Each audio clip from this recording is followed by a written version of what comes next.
नमस्कार दर्शकों, धार्मिक चमत्कार में आप सभी का स्वागत है।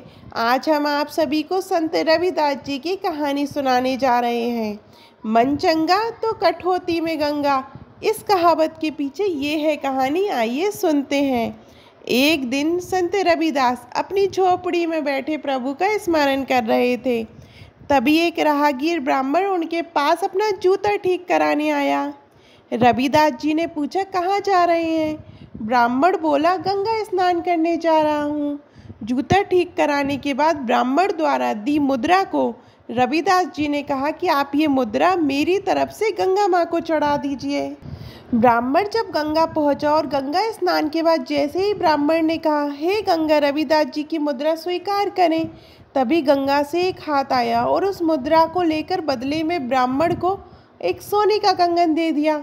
ब्राह्मण जब गंगा का दिया कंगन लेकर वापस लौट रहा था, तब उसके मन में विचार आया कि रविदास जी को कैसे पता चलेगा कि गंगा ने बदले में कंगन दिया है।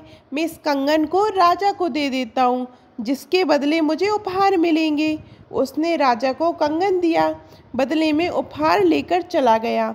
जब राजा ने वो कंगन रानी को दिया तो रानी खुश हो गई और बोली, मुझे ऐसा ही एक और कंगन दूसरे हाथ के लिए चाहिए।